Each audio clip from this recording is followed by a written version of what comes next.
Imagine करो एक ऐसी दुनिया में जागना जहां अलायंसेस रातों रात गायब हो गए हैं, ट्रीटीज खत्म हो गए हैं और पहले के दोस्त अब एक दूसरे को शक की निगाह से देखते हैं। न्यूज़ रिपोर्ट्स में खलबली मची है।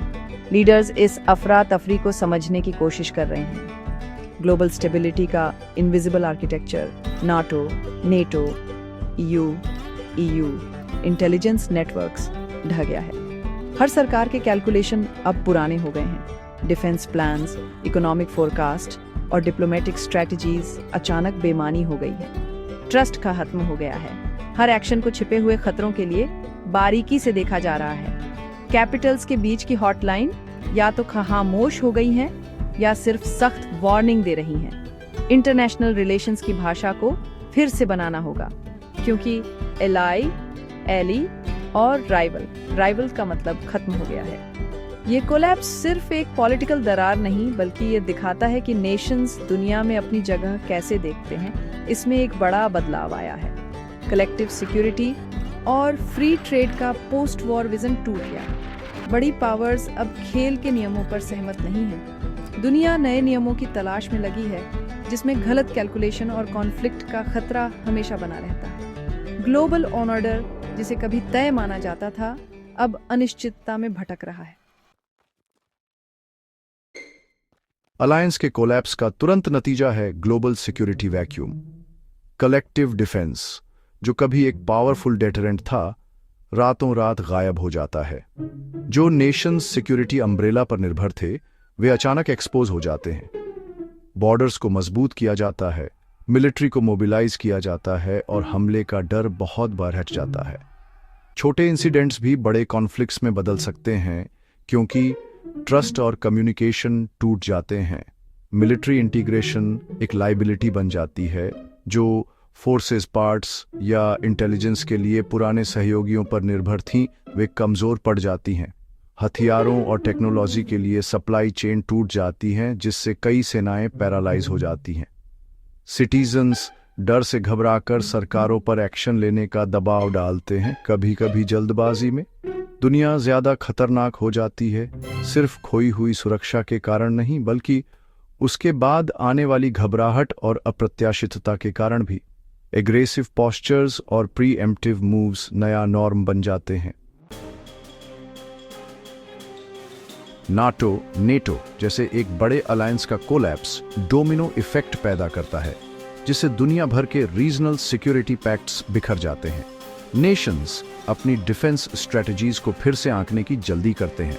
उन्हें तेज मिलिटराइजेशन या रिस्की नए अलायंस के बीच चुनना पड़ता है।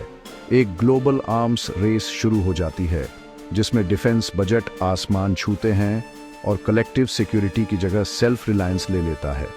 विदेशों में मिलिट्री बेसिस का लीगल स्टेटस खत्म हो जाता है। होस्ट नेशंस तुरंत विड्रॉल की मांग कर सकते हैं, जिससे पावर वैक्यूम बन जाते हैं। कोएलिशन वॉरफेयर डॉक्ट्रिन पुराने हो जाते हैं। देशों को अब अकेले लड़ने की प्लानिंग करनी होगी। लॉजिस्टिक्स, इंटेलिजेंस और कमांड स्ट्रक्चर्स में अफरा तफरी मच जाती है।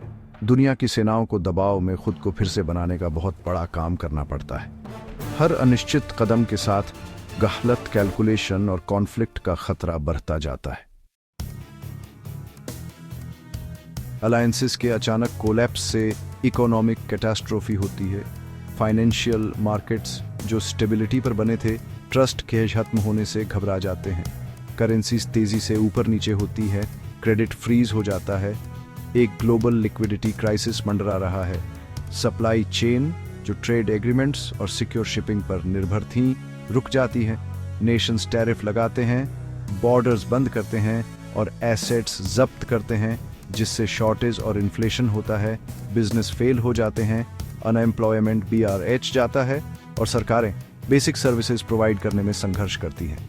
सोशल अनरेस्ट और पॉलिटिकल इंस्टेबिलिटी इसके बाद आती है, जिससे कोलैप्स का एक विशियस सर्कल बनता है। IMF और WTO जैसे ग्लोबल इंस्टीट्यूशंस पुराने सहयोगियों के बीच गतिरोध से पैरालाइज हो जाते हैं।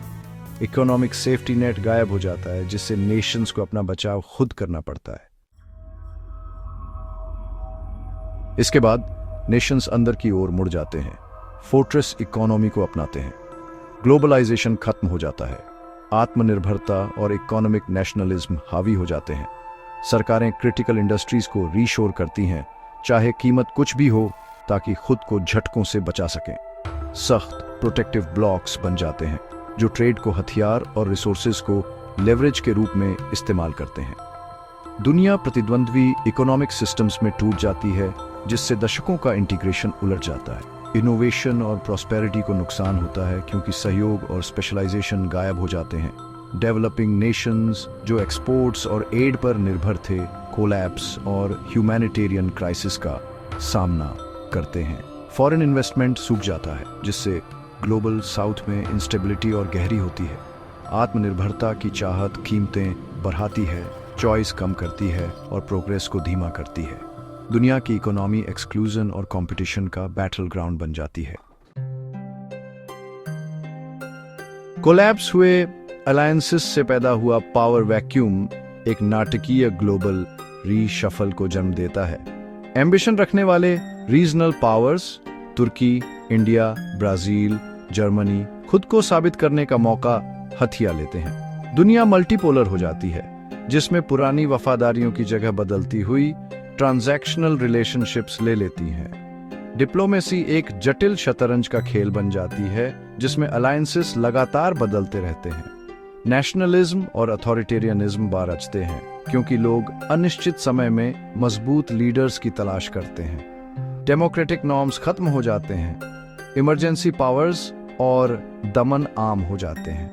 वेस्ट और ग्लोबल साउथ जैसे पुराने लेबल का मतलब खत्म हो जाता है। विचारधारा की जगह कच्ची ताकत ले लेती है। अजीबोगरीब नए अलाइनमेंट्स उभरते हैं, जिसमें डेमोक्रेसीज और ऑटोक्रेसीज जरूरत के चलते पार्टनरशिप करते हैं।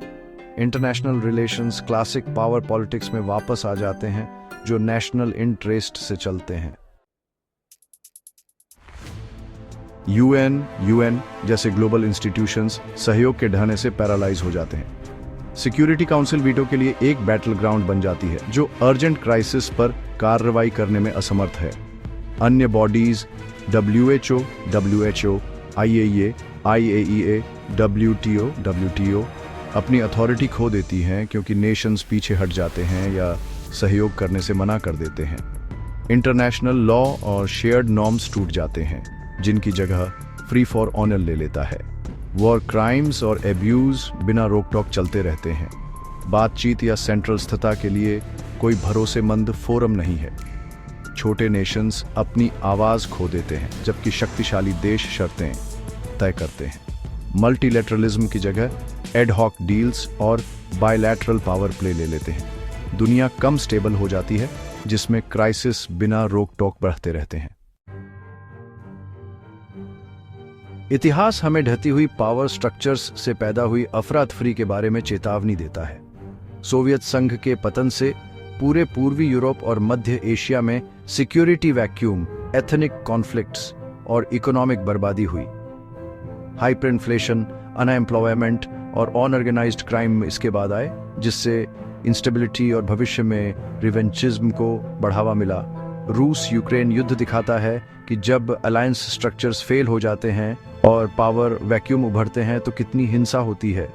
इकोनॉमिक वॉरफेयर, सैंक्शंस, ब्लॉक डेस केंद्रीय बन जाता है, जिसके वैश्विक परिणाम होते हैं। ये मामले दिखाते हैं कि वर्ल्ड ऑर्डर्स के बीच ट्रांजिशन कभी शांतिपूर्ण या व्यवस्थित नहीं होते।